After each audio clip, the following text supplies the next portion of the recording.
The small city of Ann Arbor, steeped in the languid flow of time, was shrouded in a symphony of old brick and murmuring sidewalks, its heart throbbing within the esteemed museum. It was here that Alexander, a man of words, found himself tracing the veined patterns on worn wooden tables, his gloved fingers teasing out secrets from countless dust-laden artifacts. Alexander had always been a generous soul, his voice a hushed whisper in the roaring cacophony of investigative journalism. His face, etched with lines of unspoken stories, mirrored a fair sense of justice, a quiet resolve that had carried him through many a storm.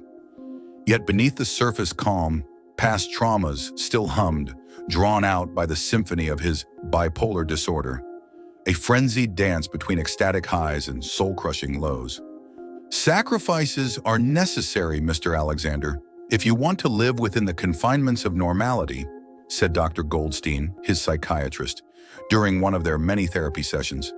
The echoes of the sentiment reverberated within the caverns of his mind as he found himself amidst the museum's mystery, the tendrils of an elusive debt pulling him deeper. He spent the first week in Ann Arbor deciphering the museum staff's mundane routines, their lives mapped out like open books. The daily curator, Martha, had an affinity for lavender perfume and nervous laughter. The evening security guard, Samuel, was a soft-spoken man, his silence punctuated by lonely rounds of solitaire. The museum director, the enigmatic Mr. Hawthorne, possessed an eerie calm, his gaze often lost within the haunting hollows of antique relics. One afternoon, as the sun played hide-and-seek with patchy clouds, Alexander found himself inside the museum's archive. He squinted at an array of artifacts, all meticulously dated and annotated, but somehow linked inexplicably. A Mesopotamian cylinder seal here, an Aztec stone idol there, an Egyptian amulet skulking in a corner, all seemingly disparate pieces of ancient civilizations, yet bound by a common, ominous thread. A sigh escaped him, chilling the dust-heavy air. His thoughts darted between past and present like a fluttering moth. A debt, an obligation simmering in the shadows of his past, fueling his relentless pursuit for the truth. He shuddered, a familiar sensation creeping into the edges of his sanity, the onset of an intense high or the abyss of a depressing low. He wasn't sure. Mr. Hawthorne found him there, surrounded by these relics of past lives, his gaze distant yet probing. The museum director's face softened into a sly smile. "Profound, aren't they?" he asked, gesturing at the artifacts. "The lengths our ancestors went to communicate with the divine." A chill, inexplicable and abrupt, ran down Alexander's spine at Hawthorne's words, the sense of foreboding magnifying in the hushed whispers of the museum hallways. Little did he know that the mundane he perceived was about to shatter. As the days morphed into nights and nights birthed new days, the air around Alexander grew dense with a silent dread. His once distinct world of black ink and white paper blurred into an abstract realm of nightmarish visions and disconcerting silhouettes. He began to see the unseen. His first vision came as he pored over the photographs of the artifacts, a half-drunk cup of lukewarm coffee, an anchor to the mundane reality. From the edges of his consciousness, a spectral shadow slipped into his field of view. An otherworldly figure cloaked in an ethereal mist. The phantasm whispered words in an ancient language, undulating like a mirage, its voice a cold wind slipping through the gaps in a crypt door. Then, with the suddenness of a snuffed candle, it vanished. His nights became a theatrical play of horrors. He would wake in a cold sweat, heart pounding a frantic rhythm against the silence of the night. His dreams invaded by visions of titanic cosmic entities, their forms defying the laws of Euclidean geometry, their existence challenging the comprehensible universe. "Stress-induced hallucinations," he murmured to his bleary reflection in the mirror, a feeble attempt to rationalize the irrational. He clung to the belief that his old nemesis, bipolar disorder, was playing its nefarious tricks. The alternative, that his mind had become a playground for spectral horrors, was too unsettling to entertain. As his world tilted off its axis, he sought solace in the familiar yet stern voice of Dr. Goldstein, his words an anchor in the stormy sea of his mind. "The world's chaos has a way of slipping into our subconscious, Alexander. These visions could be your psyche's way of processing the strain of the investigation.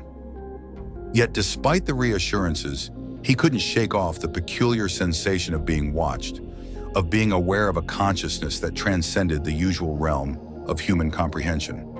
His life, once defined by the rigidity of facts, was invaded by shadows that danced beyond the corner of his eye, whispers that lingered on the edge of his hearing, and a sense of dread that saturated his existence. One evening, while working late in the archive room, he noticed something amiss. The Mesopotamian seal, the Aztec idol, and the Egyptian amulet all pulsed, vibrating under his touch, their surfaces crawling with unseen energy. The shadows around him deepened, and the air thickened, a faint whisper curling around his ears. He turned, his breath hitching at the sight of Mr. Hawthorne standing ominously by the entrance, his features shrouded in an unnatural gloom. "Profound, aren't they?" Hawthorne repeated his earlier words, his voice a disturbing echo in the dim-lit room. "The lengths they go to communicate with us." A chilling realization took root in Alexander's mind, making his blood run cold. The museum, its staff, the artifacts, they were not just pieces of an earthly puzzle. Something far more complex, far more terrifying, was beginning to take shape. The quaint and familiar facade of Ann Arbor now seemed like a grotesque mask, hiding monstrous entities that were previously invisible to Alexander's sane mind. The visions were no longer confined to his slumber or secluded corners of the museum. They had seeped into the tapestry of his everyday life, staining it with an unnameable dread. His investigation of fraud took on a horrifying depth as he unearthed the museum's true nature. It wasn't just an institution preserving ancient history, but a sanctum for an eldritch cult, the artifacts serving as conduits for the cosmic horrors he had been glimpsing. The mystery he had been chasing was a mere illusion, a chimera intended to distract him from the cosmic puppeteers pulling the strings. One afternoon, he found a concealed door in the archive room. The handle was etched with the same symbols that adorned the artifacts. With bated breath, he opened it to reveal a hidden chamber filled with arcane manuscripts. The words within, written in a dialect older than known civilization, were disturbingly familiar to him. They were the whispers of his visions.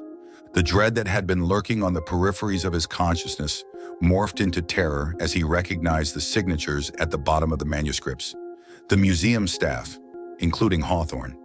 The entity they worshipped was one he had seen in his darkest dreams, an otherworldly horror that existed beyond the confines of space and time. In this hidden chamber, the past and present coalesced into a terrifying panorama, illuminating the profound words of Hawthorne, "The lengths they go to communicate with us." When an invite for the museum gala found its way to him, a chilling intuition told him it wasn't just a social event. He decided to attend, cloaking himself in an air of ignorance, his heart pounding a rhythm of anxiety beneath the veneer of calm. On the night of the gala, as the chandeliers cast an eerie glow on the curious gathering, the cosmic horror from his visions surfaced in full force. The crowd of Ann Arbor's elite transformed into monstrous beings, their forms fluctuating, faces twisted into grotesque masks of inhuman delight. The museum, a shining beacon of the city, was revealed as an epicenter of a grand cosmic scheme. He stood at the edge of sanity, teetering between the profound terror of his newfound knowledge and the crushing insignificance of his own existence. He was a mere human standing in the face of ancient, indifferent cosmic forces, his journalistic pursuit an insignificant ripple in the ocean of cosmic time. His debt, once a burden, now a mocking reminder of his insignificance, paled against the horrors he had unveiled. And as the gala reached its crescendo, a whispered chant enveloping the grand hall, he understood the inescapable truth. He was entwined in this cosmic play, not as a savior, but as a puppet, forever marred by the knowledge of the unfathomable. He stood, trembling on the precipice of the abyss. A sense of dread filled Alexander's waking moments as he staggered through the days after the gala. The nightmares spilled over into his waking life, and the cosmic horrors danced in the corners of his vision. His once quiet world was now a discordant symphony of otherworldly whispers and grotesque apparitions. Desperate to escape the haunting presence of the museum, and its ancient horrors, he clung to the last vestiges of his sanity. He became a phantom of a man, existing on the fringes of Ann Arbor, haunted by the knowledge of the unfathomable.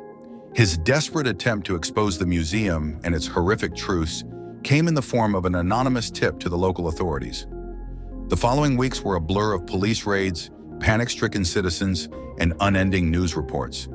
Yet even amidst the ensuing chaos, the cult's activities were shrouded in a shifty ambiguity.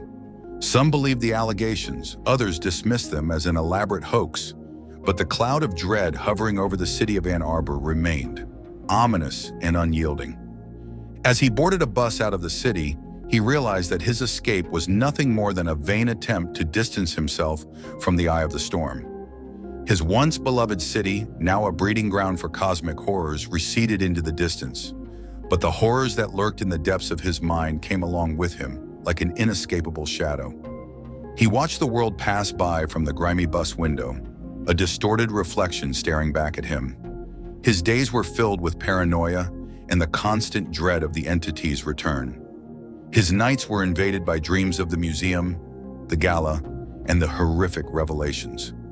The cosmic horror that he had unveiled, the monstrous truth behind his mundane reality, had left an indelible stain on his soul. As the bus trudged on, under the indifferent sky, he reflected upon his ordeal in Ann Arbor, the generosity of his spirit replaced by a deep-rooted cynicism.